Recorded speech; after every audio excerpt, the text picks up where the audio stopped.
Now to the ongoing efforts to make Durham safer. The Durham Community Safety and Wellness Task Force made its final recommendations to Durham County Commissioners today. Cindy Bay is live in Durham now with the takeaways. Cindy?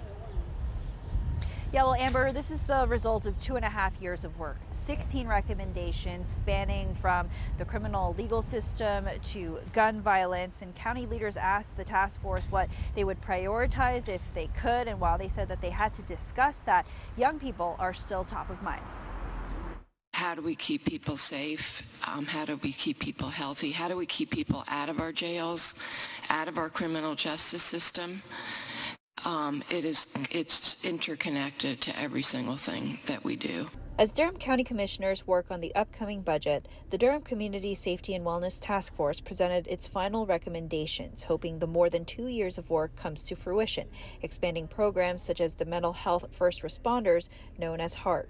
We really need to see HEART expand to 24 hours a day, 7 days a week. We need to see HEART available to all Durham residents within our city system, within our county borders, and inside of Durham public schools. From criminal justice reform to gun violence, school safety, and mental health support, the total of 16 recommendations aims to improve safety overall. Even though my son is off at college right now, he's witnessed someone being shot and killed right in front of him in our community. So I think that that's a very hard issue to deal with, and it affects so many people, not just the victim and the person accused, but it affects the families of both, because both of them are victims at the end of the day.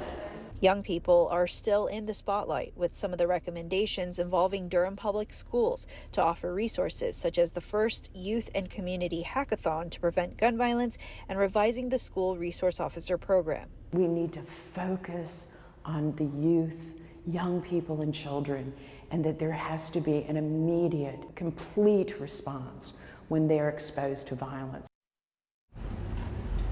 Now, while the task force couldn't immediately come up with a top 3 during today's work session, one recommendation they had regarding the rise of opioid deaths in Durham is making naloxone kits better accessible throughout the county. And so people like Hudson suggested making them more available throughout areas such as neighborhoods. Reporting in Durham, Cindy Bay, ABC 11 Eyewitness News.